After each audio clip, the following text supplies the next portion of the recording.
आज के समय में हर कोई आगे बढ़ना चाहता है, अपनी लाइफ में सक्सेसफुल होना चाहता है। इस वजह से एक दूसरे के प्रति घृणा की भावना, द्वेष की भावना, लड़ाई-झगड़ा इस तरह के मामले आज काफ़ी देखने को मिलते हैं। वहीं इस वजह से डिप्रेशन, सुसाइड जैसे मामले भी काफ़ी बढ़ गए हैं। ऐसे में वर्ल्ड पीस फैलाना काफ़ी आज के समय में ज़रूरी हो गया है। वहीं इस चीज़ को लेकर जमशेदपुर से साइकिल से यात्रा कर कर हमारे दोस्त पूरे साउथ पूरे 29 स्टेट्स और यूनियन टेरिटरी का साइकिल से पूरे देश में घूम रहे हैं और वर्ल्ड पीस को फैला रहे हैं। आइए इनसे हम बात करते हैं। सबसे पहले सर ईटीवी भारत में आपका स्वागत है। बहुत-बहुत धन्यवाद। सर आप जमशेदपुर से चले हैं। किस तरह की सोच है आपकी? किस चीज़ को किस मोटिव को लेकर चले हैं और क्या सोचा है आपने इसको?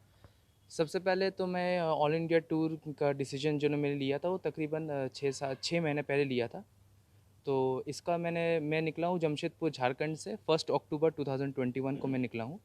जिसका मैं जो 29 स्टेट्स हैं हमारे पूरे इंडिया के वो हर स्टेट्स में कवर करूँगा और हर स्टेट्स के कैपिटल प्लस एडिशनल सिटीज़ जो भी रहते हैं जैसे जहाँ पर भी जैसे जैसे आपका समझ लीजिए तमिलनाडु में चेन्नई है कैपिटल तो वहाँ पर एक्स्ट्रा जैसे रामेश्वरम और कन्याकुमारी भी हो गया तो उसको भी देखना चाहूँगा मैं। और आपका और भी मतलब जो मेरा मोटिव है वो है आपका नेशनल इंटीग्रेशन, वर्ल्ड पीस, उसके बाद आपका पॉल्यूशन कंट्रोल जो होती है जिसके वजह से मैं साइकिल से निकला हूँ और आपका फोर्थ जो है वो अगेंस्ट फोर्स्ड चाइल्ड मैरिज है। अच्छा, आप जैसे ये 4 मोटिव को लेके निकले हैं, आपकी सोच इस मोटिव को लेके कैसी है? आप क्या करना चाहते हैं इसको लेकर? मैं एक्चुअली देखिए जैसे नेशनल इंटीग्रेशन जो आप देख रहे हैं जो इतने सारे मॉब लिंचिंग लिंचिंग जो होते हैं धर्म के नाम पर बहुत आप देखते हैं।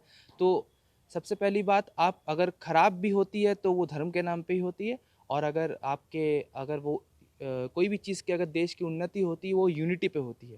अगर हर धर्म का हर हर जाति हर जितने भी भाषाएँ हैं, अगर वो एक साथ अगर एकजुट रहें, तो ही एक देश की तरक्की हो सकती है। आदमी को खुद के लिए कभी टाइम मिलता नहीं है।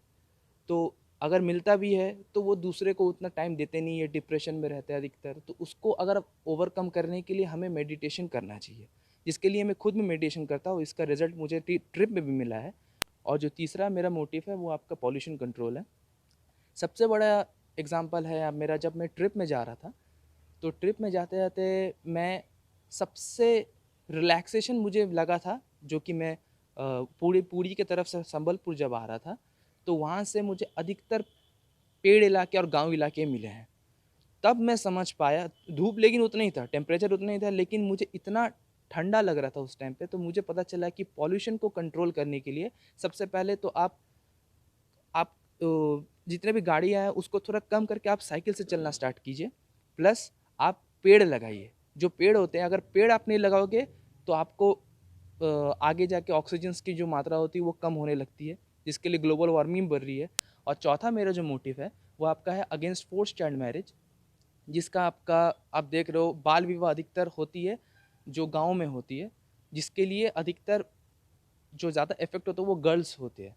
क्योंकि हमारे समाज में लोग ये सोचते हैं कि लड़की पढ़ के क्या करेगी जाके चूल्हा ही जलाए, जो कि मैंने लाइव एग्जांपल उड़ीसा में भी देखा है क्योंकि एक एनजीओ के साथ मैंने रहा है, उन्होंने भी यही काम करते हैं वो लोग। तो उन्होंने कहा कि लोग सोचते हैं कि पढ़ के क्या करेगी, पढ़ के क्या करेगी आप देखो तो शायद आप आगे जाके देखो उस गांव में अगर आप रहोगे तो कहाँ से होगा।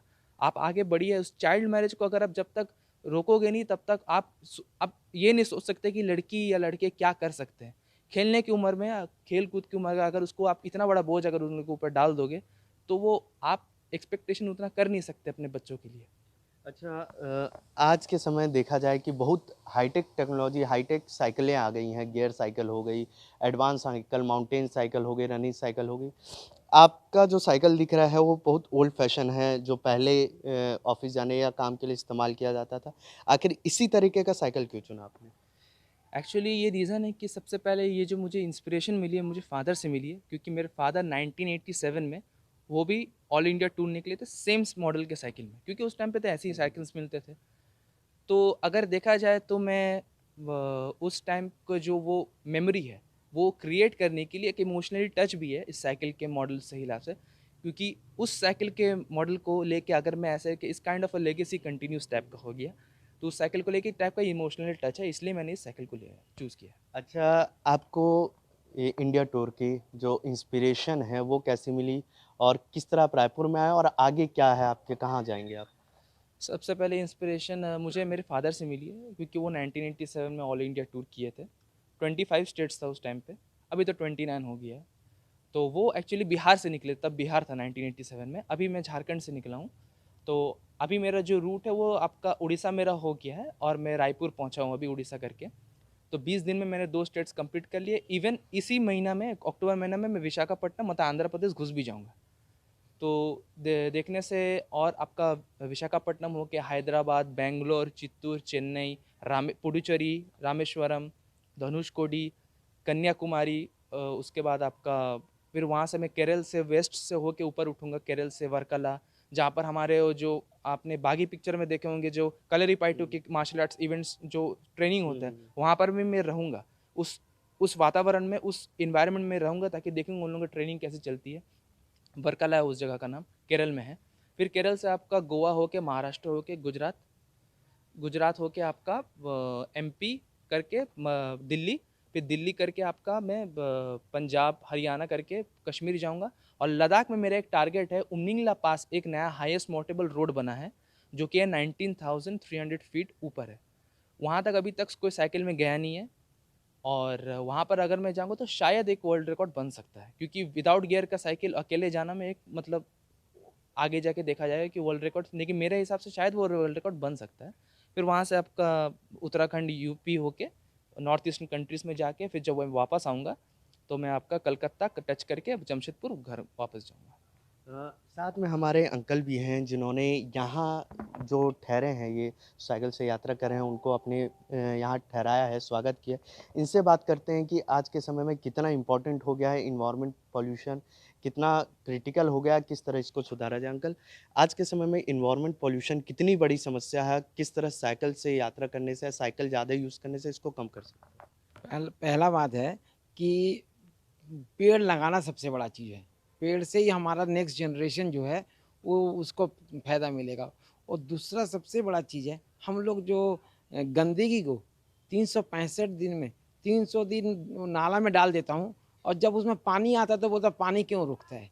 तो डालने वाला हम ही है। अगर हम प्लास्टिक नहीं डालेंगे तो पानी जाएगा। हर हरदम हम लोग गवर्नमेंट को बोलते ये नहीं, हमारा भी बहुत बड़ा कसूर है। तो उसको करना है, और जितना हो सके, जैसे अभी ई बाइक आ रहा है, ई कार आ रहा है, तो उसमें थोड़ा पॉल्यूशन कम होगा। लेकिन पॉल्यूशन कम करने का सबसे हमको हमको ये होने पड़ेगा कि आपको नाला में मत फेंको, मिनिमम कचरा नाला में फेंको, मिनिमम कचरा बनाओ प्लास्टिक का, जो वहाँ चौक होता है, और उसके बाद हम ही उसको वो बोलते हैं क्यों ऐसा चौक हो रहा है। तो ये मेरा लिए ये बहुत बड़ा ये है कि ये दोनों करना चाहिए। आज के समय में ये सारी परेशानी जो है वो आ रही है कि कहीं प्लास्टिक की वजह से नालियाँ चौक हो रही है, एनवायरनमेंट पॉल्यूशन हो रहा है, लड़ाई झगड़ा, द्वेष बढ़ रहा है। ऐसे समय में लोगों को खुद जागरूक होने की ज़्यादा ज़रूरत है और उन्हें समझने की ज़रूरत है कि जो भारत है, जो दुनिया है, वो हमारी संप्रदा है और हमें ही उसे सहेज के रखना होगा। कैमरामैन मिथिलेश साहू के साथ अभिषेक कुमार सिंह, ईटीवी भारत, रायपुर।